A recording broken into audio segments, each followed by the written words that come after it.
Hello again, everybody. I'm Larry Hamilton. Welcome to my YouTube painting channel. Thank you for watching.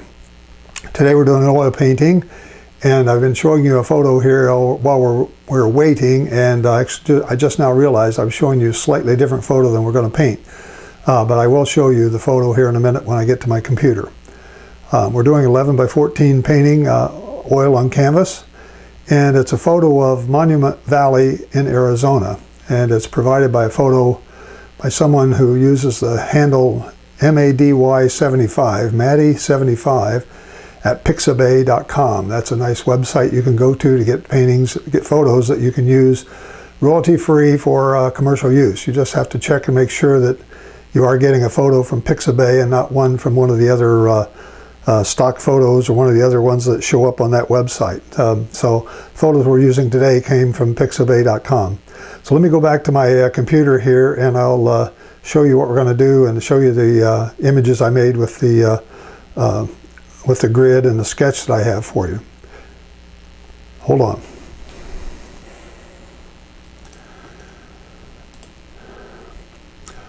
Okay, here I am back at my computer, and this is the photo I've been showing you for the last 10 or 15 minutes, and I just realized just a second ago that I put the wrong photo up. But the one we're going to paint here is the one that I have a grid image from, and it's a little better composition, I think. I actually took that photo and I zoomed in, I changed it around a little bit, and we're going to paint this big pillar on the right here and try to show a lot of depth in this. So this is what the grid photograph looks like, and we're going to use that as our reference for this painting. I also have a black and white image that I use to sort of make sure the values are close to correct, and so we'll be using that to look at as well. And then also I have a sketch that I made that I use to put on my canvas with, and I'll tell you about that in a second, but this is the sketch that we're going to use. So these photos and this sketch are all out on my website. You can download them and use them for your use if you want to do this painting. And so let me go back to my easel now, and I'll take you through the paints and the brushes, and we'll get started. Hold on. Okay, I'm back at my easel now, and here's my palette, my typical oil painting palette with my Gray Matters canvas or sheet here that I put my paints on. And I'll go around the palette here and explain the colors. This is my standard Bob Ross setup, and we have titanium white here. These are all Bob Ross colors. Titanium white, phthalo blue, Prussian blue. Actually, I have those two reversed. I put them on backwards. This is phthalo blue. This is Prussian blue. Midnight black, Van Dyke brown, dark sienna, alizarin crimson, sap green. I'm leaving out cad yellow, using yellow ochre for my yellow, leaving out Indian yellow, a little dab of bright red we might need, and I have my Grumbacher color called ultraviolet here. So that's the colors, and we'll be using. Here are my brushes. I have my 1-inch blender. I have my half round here brush. I have several of my fan brushes here.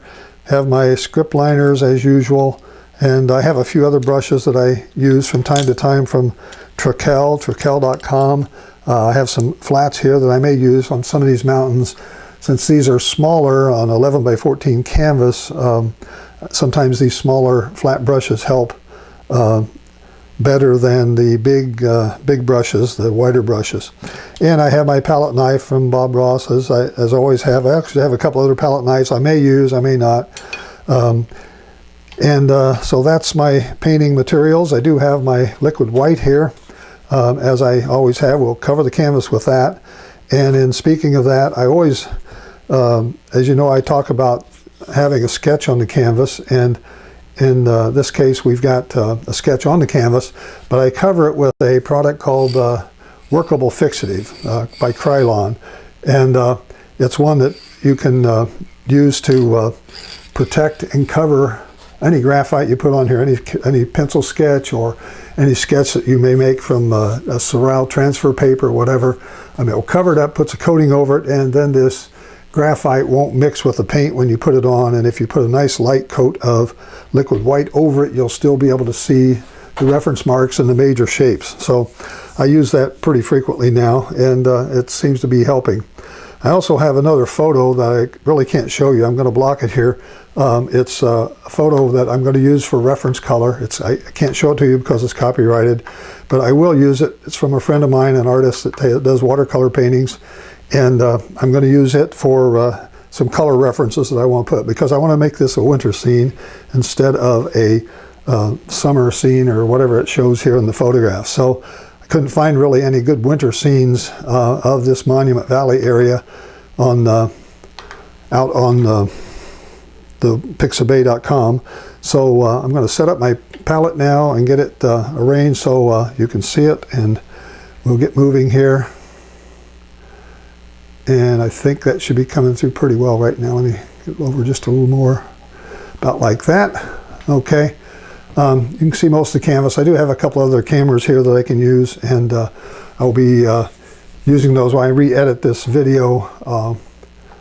I'll be using those to make sure you can see the entire canvas while I'm painting. Okay, so I think we're set up. And so let's get started. I want to use my big 1-inch brush here. I'm going to use the liquid white, and I'm going to cover this entire canvas with liquid white, and a very thin coat. Remember, that's what Bob Ross always used to say. Nice, thin, even coat of liquid white. And it has to be very thin. One of the things I think a lot of folks struggle with when they try the Bob Ross style is they get too much liquid white on their canvas, and when that happens, you have trouble because it blends with the paint too much and it lightens it up too much. Sometimes people have a real struggle. So by making this a light coat, you can still see my sketch through there. I'm putting a real light coat of this. I can put it on heavy enough that I can actually obliterate this sketch if I want to. If I want to put it on heavier, but I'm just doing a very light coating so that it covers the canvas. It will allow the paint to be slick and move around the canvas, and that's really what the liquid white is good for. It's good for blending. It's good for letting you move the paint around the canvas. It does dilute your paint when you put it on, of course, and you have to take that into consideration when you start putting on your colors. So now, to tell you that's the right amount of liquid white, a best test I have is that you can take your finger and touch it somewhere, and if you get just a little bit of paint on your finger, just so you can still see your fingerprint through there, that's just about the right amount of liquid white. And so you can always put it on thicker, but it's best to keep it thin and light and lightly covering that canvas. So if you can see that sketch, you've probably got about the right amount of liquid white on there. Okay, let's start with the sky, and I'm going to get out my phthalo blue here, I think, and I told you it was in the wrong section here on my palette. Put a little white in that and get going here. It really takes a lot of liquid white or liquid white to thin this phthalo blue down. It's really a potent color.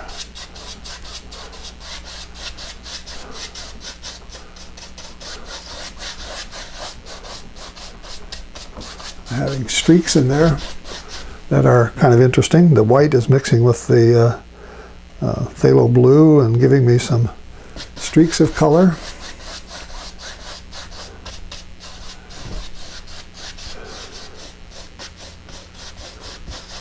I'm going to put some alizarin crimson in this, and so I'm going to try to get a little more of a violet color. I want to make it look like a winter scene here, and not just a perfectly blue sky. Put this down in here. I'm going to cover this top of the mountain. Putting a light coat on there, I can still see the top of that mountain.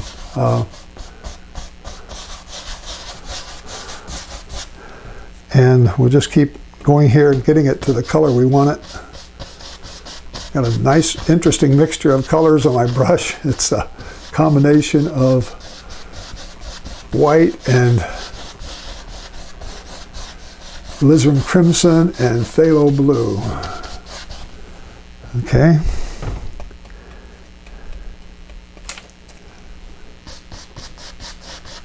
So I'm doing a little negative painting here so you can see the some of those distant mountains here, distant pillars or whatever they're called. Some of them are called buttes and some are called mesas, and I'm not sure the exact definition, but I just want to get enough on here to, you can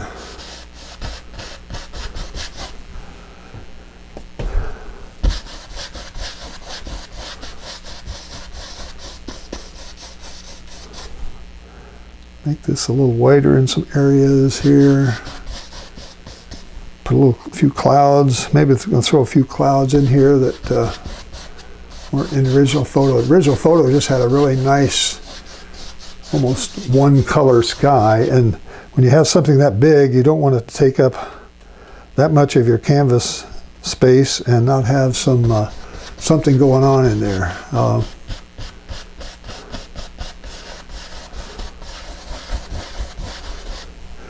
It's just a good idea to mix it up. I'm going to throw a few more colors of this in here. I think I want some more tone. I want to put a little of my midnight black in there, get a little grayish color in some of this, and we can maybe tone it down so it's not such a powerful blue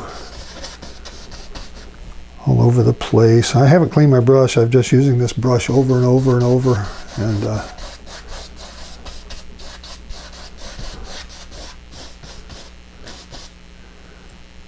let's see here, you know,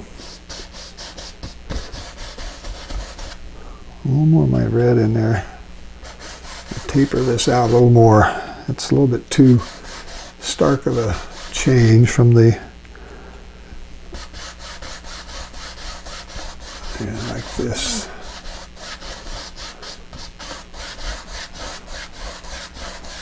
Okay. All right, now let's come back and let's put a few clouds in there.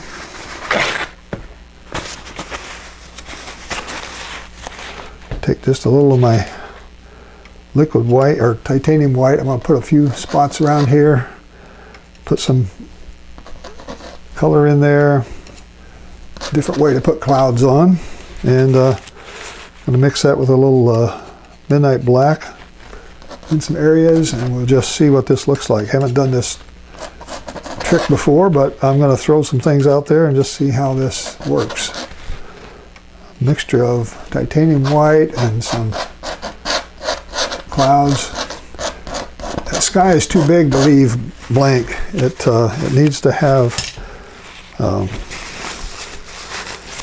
have something going on. Okay, so now I've messed that up. Let's see what we can do with it now. The old X stroke comes through again, right? Big X's.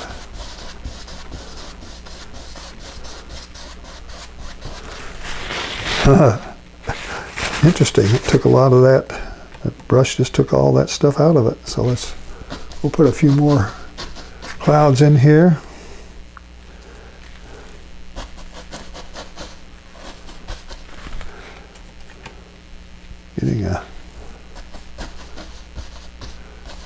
So you can just kind of put these in like that, and then come back with this blender brush, and you can sort of blend them out, blend the tops of them.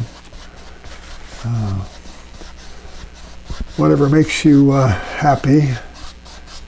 It's a good way to leave some marks in the sky. That let's see if I can put a few more across here. Just run them out like that. Maybe a couple over there.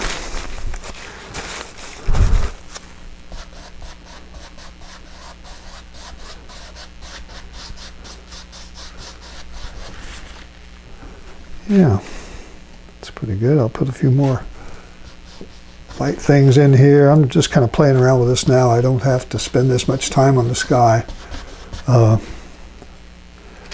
But I just want to give it some interest.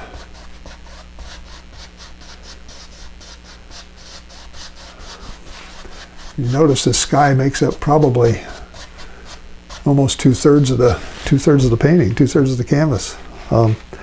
So that's a good compositional thing to know, that you don't want to have two-thirds of your canvas just one color.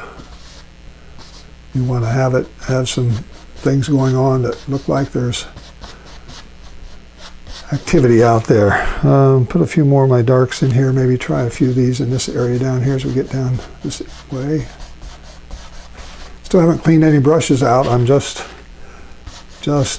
messing around here, basically. Putting in lights, putting in darks. So I'm getting some things that look like there's some nice cloud arrangements out here. Maybe I put a few more up here a little higher. Run them off the canvas, connect them together. Okay, I think I've spent enough time on this sky.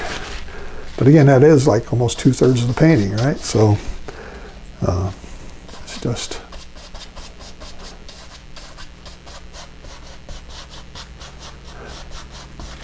Okay, there you go. There's a decent sky. All right, I'm going to stop. Hi, Lindy. Welcome from South Africa. Good to see you again. Glad you're with us.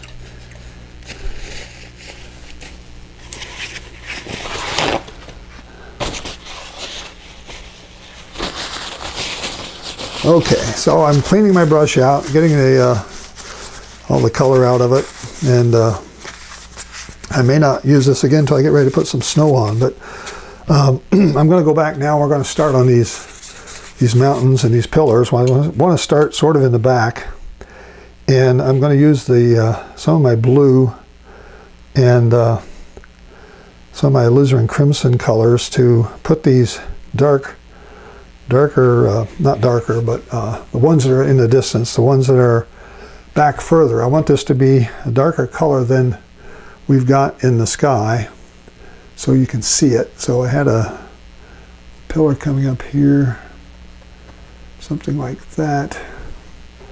Can't see that, can you? I have to make it darker yet.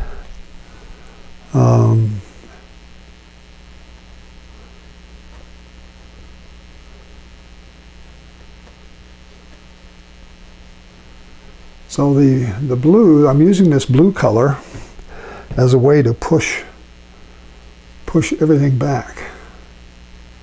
Blue and this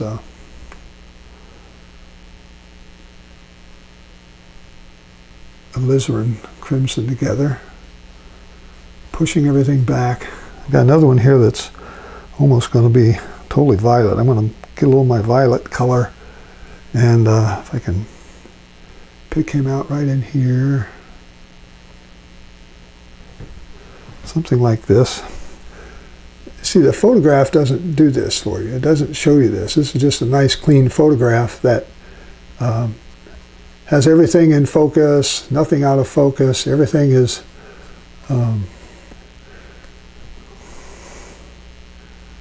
perfect and everything is crisp. But it is a long distance. So you have to, when you put it on a 14-inch wide piece of canvas, you have to do something to fool the eye. You have to help the viewer realize that what's going on here is pretty far away. And this is just an optical illusion that we're using, creating actually, by these colors. And so we're creating that so that it looks like it's farther away. And then this other one over here is darker, a little more dark black in him, and he starts right about, let's see, right about in here somewhere. We've got one that's a little bigger, a little broader, and it's down this way, and this little pillar on him out there, like that.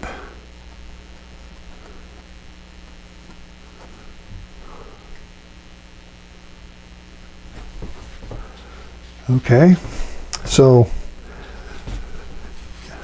I should mention I do have this chat window open here, so if you want to chat with me or make a comment or make a criticism or something, you can put that in the window, and I will try to respond to you. And keep a little chat going here. Okay, so this, as it comes forward, it starts getting a little more brown in it in some of the areas here. And it's actually, we're going to turn this into some snow, actually. So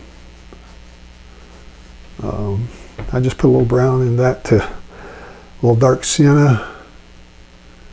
Some areas, this is darker here. This is really dark, actually, between my midnight black and dark sienna. This is almost all dark. It's in shadow. The sun's coming from this way. So I've got to make sure I got my shadows right. And I have my dark values on the left side of everything and my lighter values on the right side.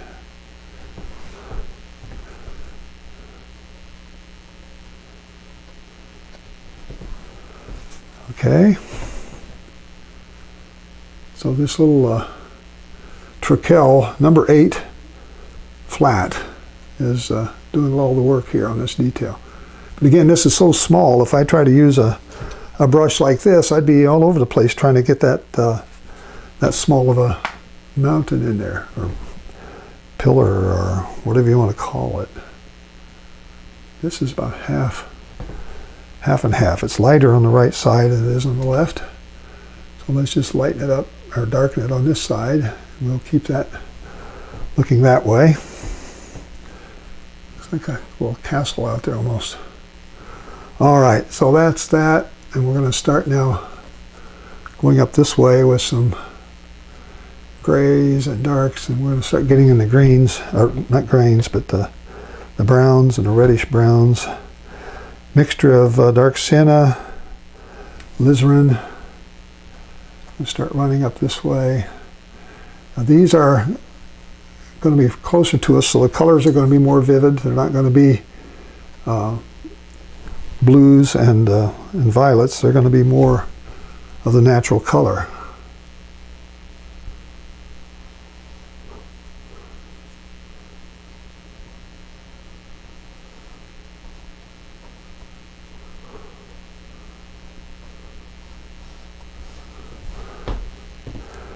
Okay. Cyber Zombie, hello, thank you. Glad you're here. I hope this is helpful for you all. Give you some ideas of what you can do with just a few colors and a couple of brushes.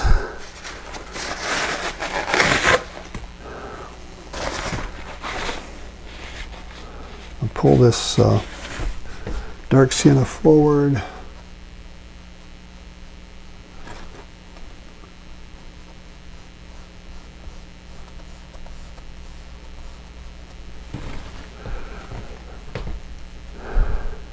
Mixture of alizarin and dark sienna. This area here is gonna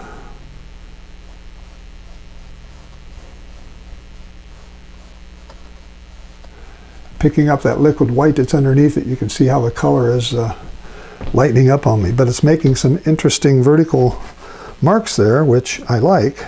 I'm going to go back and pick up some. I haven't washed this brush out. I'm just using color on top of color and making this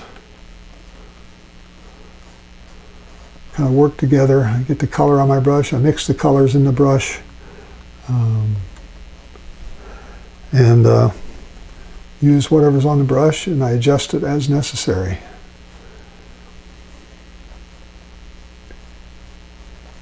Like that.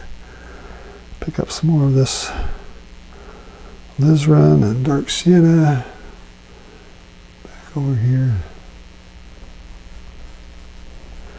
It's a little lighter. Lighten it up a little bit.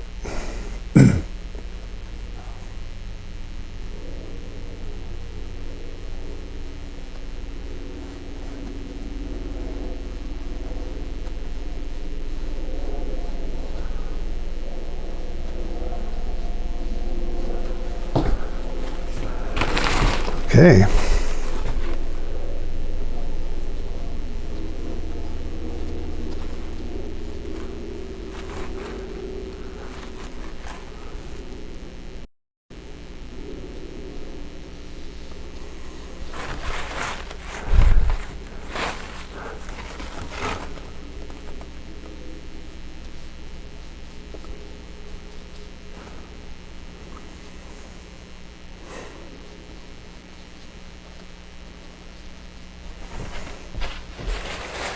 Okay, we get a nice, nice combination, nice mixture of colors.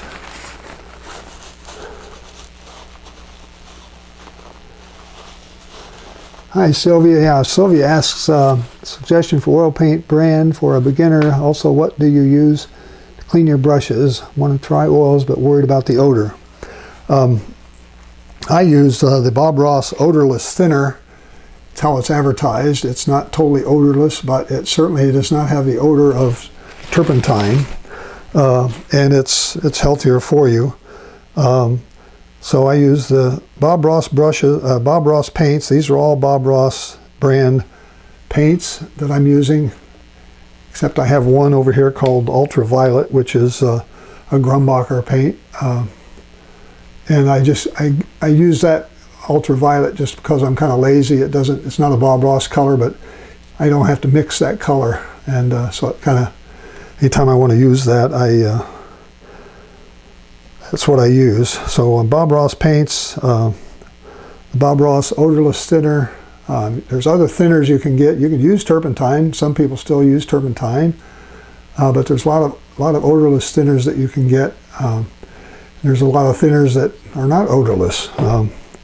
So you just have to try them out and see what you like, most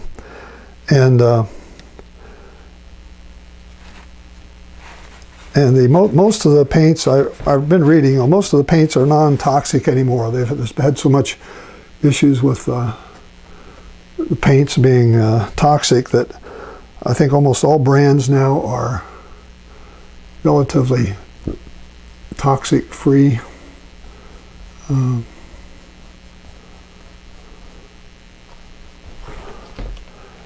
Okay, this is, I'm just filling in now here this color. It's more orange in the actual color that's on the canvas here than I have it. So I'm going to put a little bit of my ochre, pick up a little yellow into this red, and we'll get a little more orange in here in some spots. So these are like layers of rock and stuff that come down, and they pile up down here at the bottom. They get a little more orange as they go. I'm going to be putting some snow in here, so I'm not going to cover all of this, but I want this to have some definition of color change and that sort of thing, so that it shows the different layers of rock, different layers of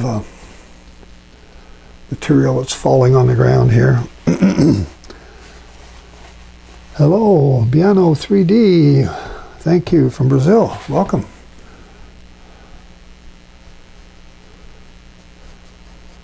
In case you just joined me, the reference photos for this are out on my website. There should be links below this video you're watching to get those off my website and use them for your purposes. This is a photograph is copyright free. You can use it for personal use or commercial use, according to pixabay.com website.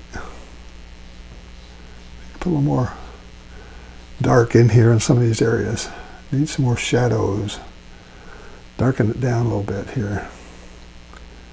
Yeah, there, that's better. And then over this area, it's got to be darker. Trying to make this now. I'm doing the fooling the eye. I'm just putting another layer of really dark paint here to make it look rounded. It makes it look like the sun's shining, hitting. It's coming over, and it's making this shadow come out this way. I don't want that to be a rectangle. It's another mistake a lot of beginners make, is that they put a lot of geometric shapes in their paintings, and unless you're doing an abstract painting or something where you want some geometric shapes, I try to stay away from as many geometric shapes, circles and squares and rectangles and all that sort of stuff. I try to stay away from. Okay, so we've got some, this needs to be darker up here on this side, so let's put a few more dark areas. It just, you see how it just changes the dimension of this when you see it. It changes the look by just putting a few very light streaks in there. I'm just adding texture to what you're seeing. And they can be light streaks, they can be dark streaks. But the dark shows the shadows, and the light streaks show the highlights. So if I come back and put a lighter tone in some of these areas here, it's going to look like this is being hit by sunlight, more sunlight there. Same over this way. All right, I don't want to belabor this too much, but I do want to make sure you see the different types of what's coming down. I got this, and I got some stuff sticking out, and then there's another layer, and it's like 2 or 3 layers coming down till it gets down here and it starts getting to a ground layer down here in this area. Okay, I think I've kind of beat that one to death. Let's go over and finish on this one over here. I'm going to put a little more of my orange in it, more yellow and ochre and red and my dark sienna. We'll see what this looks like over here. A little bit too dark, maybe. Put a little, lighten up just a little with some white. Okay, like this. I want it to be oranger.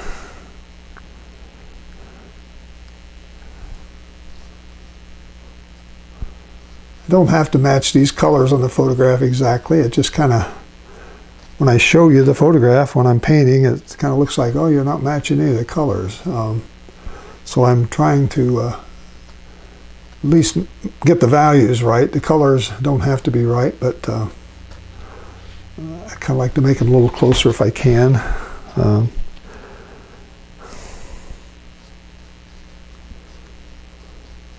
So all this flat brush is really good for this kind of stuff. It just gives you a nice, good square edges at the top if you want them, flat edges. And really makes it look a lot neater than with a typical bristle brush. Where's my darker here? I want some more dark spots in here. I need some places that have some indentations and things like that. Okay, it's better. I'll put a few dark spots in here maybe. I want to get some more of this black. Put in some more dark in here. All right, and we'll add just a little of this brown down here at the bottom to kind of lighten this up. All right, so that's further back. Now what I've got coming forward now is a lot more brighter, I guess, more like reddish orange color here. All this down this way. Trying to make the separation by making the dark behind it lighter in front. I'm giving you the separation that between what's in front and what's in back. At least that's what I'm trying to do. And again, if you notice my brush strokes, when I'm painting this, I'm going up and down. When I'm painting this where the rocks are falling from the bottom and making this surrounding area, I'm making the brush strokes go the angle of the land. Thank you, Sue. Nice atmospheric quality. I appreciate that. Trying to get some depth in it. The photograph is so detailed and so perfectly focused on everything. It doesn't show the real depth that you need to put in photographs like this, because you're trying to take something, again, I've said this before, you're taking something that's miles and miles wide and you're trying to put it on 14 inches of canvas. And so you have to do something to fool the eye. You have to work on your atmospheric perspective, and you have to do things that make the optical illusions work here. So it's kind of what I'm doing. All right, this over here looks like it needs to be darker. As I go back and look at my reference photo, this is really not dark enough at all here. Let's put another layer of midnight black on there.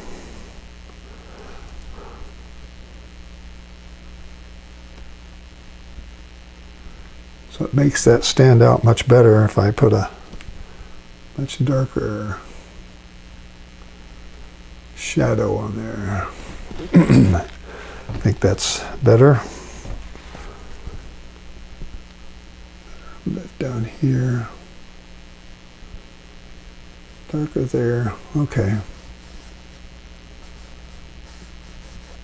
Okay, now I'm going to start putting in some stuff that kind of looks like dirty snow back there, it looks like.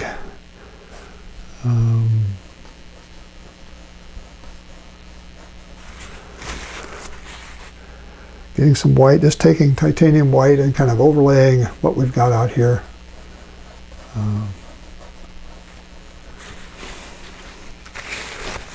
I got plenty of liquid white, or plenty of titanium white. I can come back and redo this as many times as I need to get it lighter if I need it more white in it.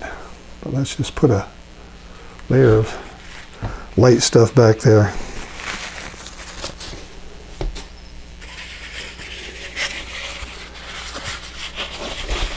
Yeah, Sue, thank you. That's a good comment. The cool colors work against the nearer warm tones. That's the idea. That's what when I'm talking about atmospheric perspective, that's what you do. You use blues and purples to put them in the scene. If you put them right next to colors that are warmer and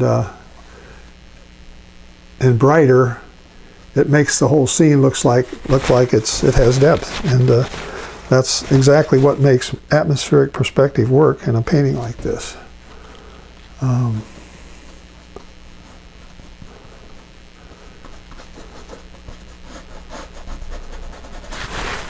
I'm just throwing in some white paint with whatever's got in it. I got some brown in it, I got a little bit of red in it, I got all these colors floating around in here, and this is sort of just covering the landscape here with snow. It's kind of hard to see it because it's white on white, but that's what's going on here. And I want to put some of this snow in some areas along in here. I want some snow along here.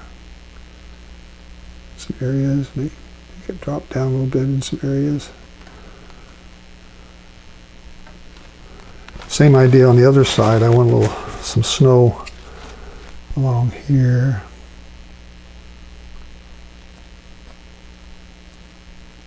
Using the knife and just putting a interesting layer of, and you take the knife and if you can pull it fast, you make those typical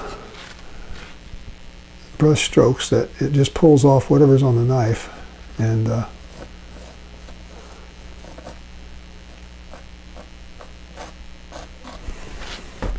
so I don't have to have a lot to just tell you that there's snow out there, right? This is just put a little thicker. So it's having it back that way is telling you there's snow in this scene. Put a little more back here maybe. Okay. This foreground and all this stuff is just a bunch of, I don't know, scrub grass and bushes and crazy looking things that are just really nondescript. When I put them in the sketch, I just made little circles and said, I'm going to put something there that looks like a bush or something. Okay, so I've got this pretty well finished down to this level here. And this should have more definition in here because it's closer. Back there, whatever snow may be back there is all blended. You can't see it. So I'm going to try to get a couple of these colors that I was looking at here. This using ochre and a little bit of my sap green to get and a little bit of this Prussian blue to see if I can get some of these green colors that are in these bushes that are kind of sticking up here. I need a little more white in that maybe.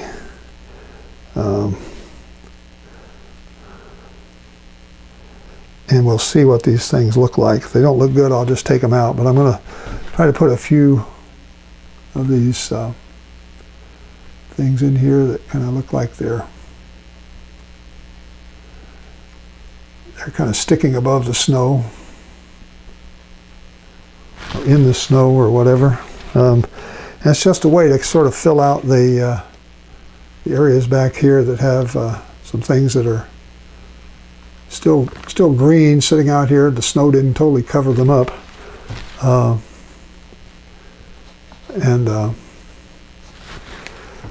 Something like that. I want to go get some more snow here. So far I haven't used hardly any of my Bob Ross brushes. I've only used that one big blender. I've been using these Trekell, these are called synthetic mongoose is what this brush is. Probably never heard of that before, but that's what they're selling. Actually what they've been selling for quite a while. I've had these brushes for a while. I try to stick to the Bob Ross brushes when I can, but sometimes I just have to deviate and get into some other brushes that are smaller. When I'm doing something like this where I have a lot of small items to stick on the canvas, these smaller brushes are better. Bob Ross painted on 18 by, or 32 by 24, so I forget what size canvases, but they were big canvases. That's why he had all those big brushes. And he could make that all happen in 27 minutes.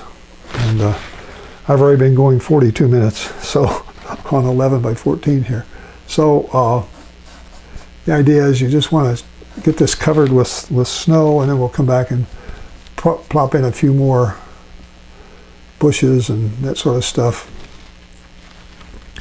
Just fill out the foreground. So the focal point's really these big pillars here, but the sky is a big part of this painting, so you don't want to leave it uncovered, and you don't want to leave it as one color with nothing going on. Yeah, D. Schmidt from Canada. Yes, actually the painting I'm using as a reference for some of these colors was done as watercolor, and done by my friend Sterling Edwards. And I usually use a lot of his photos. Actually, I use, when I do watercolors, I use a palette that he designed and brushes that he designed, and so I like a lot of his work, and he made a very nice watercolor out of this. And because of copyright laws, I won't show it to you, but you can go look at his work on sterlingedwards.com, and you'll see a lot of very beautiful watercolors that he does. He does some of these snow scenes in some of his watercolors that really are pretty neat. Put a few dark. I'm going to put a few shadows in here. We've got light coming from the right, so I want either of these to be either shadows underneath or shadows on the right of whatever these things are sitting out here. So I'm using my midnight black and throwing in some color here. I think I need to put a little bit of a blue in this. I want to blue this down just a little. Going back and getting some more of this. The blue mixed with white kind of helps you define shadows in snow.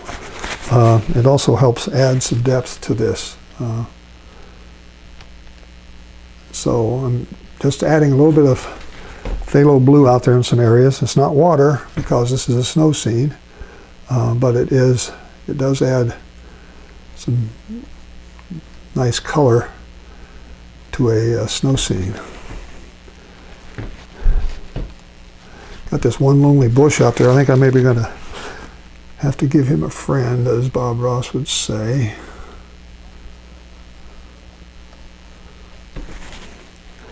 So these horizontal streaks just give us a little bit of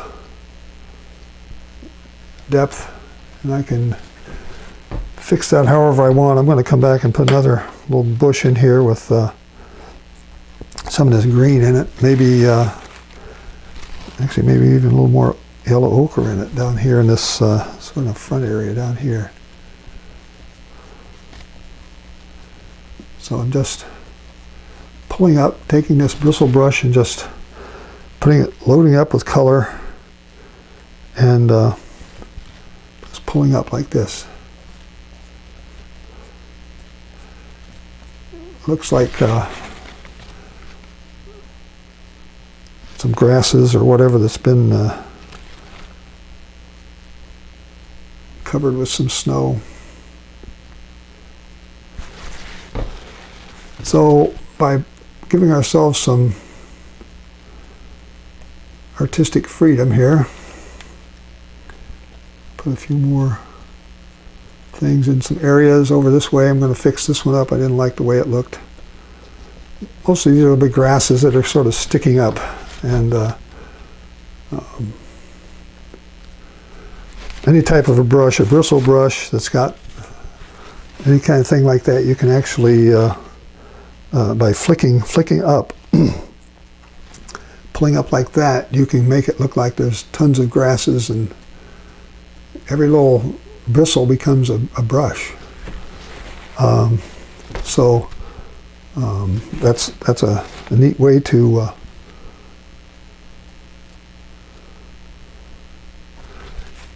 get some more optical illusion, if you will.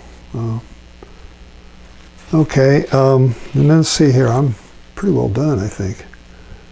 I want to blend this darker area here, bottom with snow, a bit of this gray, and give myself a little bit of a shadow here. This way, maybe some shadow over there. So by getting 3 values, you've heard me say this before, if I get 3 values in an object, I can give it three-dimensionality. So trying to get medium, light, and dark values in here, I'm getting these objects to look three-dimensional.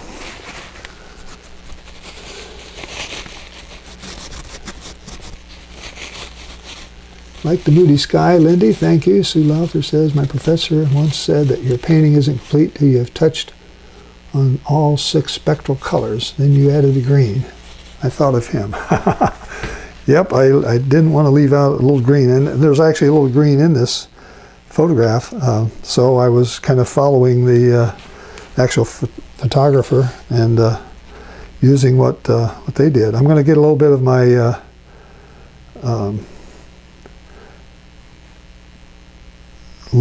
thinner here, sticking thinner into my colors, both dark sienna and midnight black. I'm getting a very runny mixture, and I'm going to put just a few little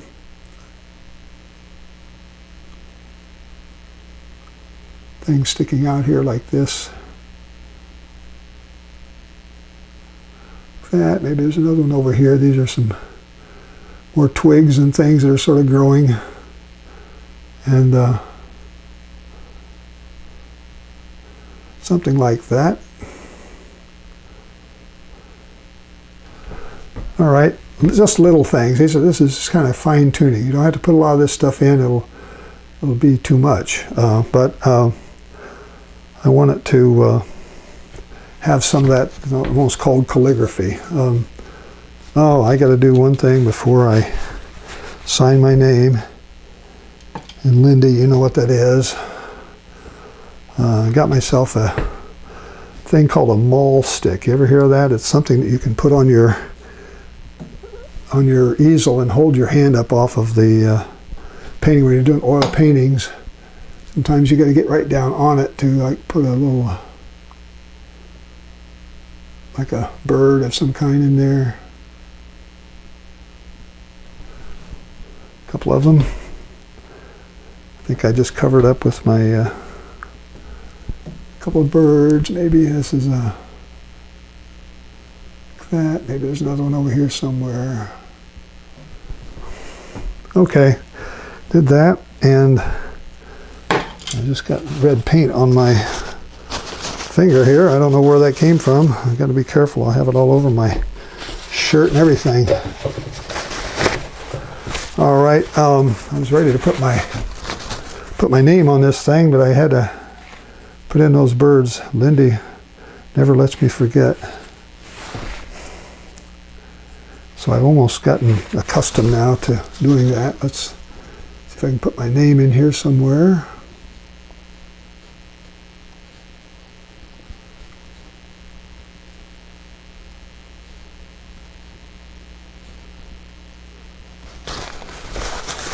Okay, one more thing that I've been intending to do for weeks and weeks when I do an oil painting is to put a little frame around it. I just see an area that needs to have this touched up here so that this actually fits in with the,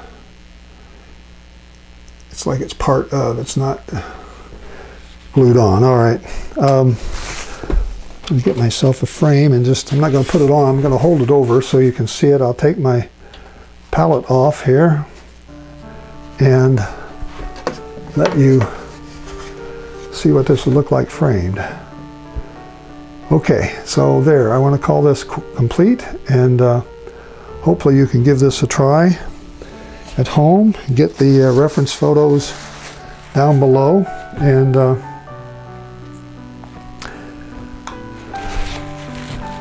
think that's enough for today. I hope you like this. I hope you give it a chance, give it a try, and if you like this, please share it, and if you're not a subscriber, please subscribe. And if you like the music that while you're waiting, check out AntonioRomo.com. He's the pianist that lets me use his music before my paintings and while you're waiting. And I like his work. Also check out Pixabay.com, P-I-X-A-B-A-Y, Pixabay.com for free photos that you can use for your own purposes, for commercial use or non-commercial use. Check out my Facebook, my website, you'll get the links from. And so I think that's all I want to do today, and until I see you again, this is Larry Hamilton saying so long for now. Bye-bye.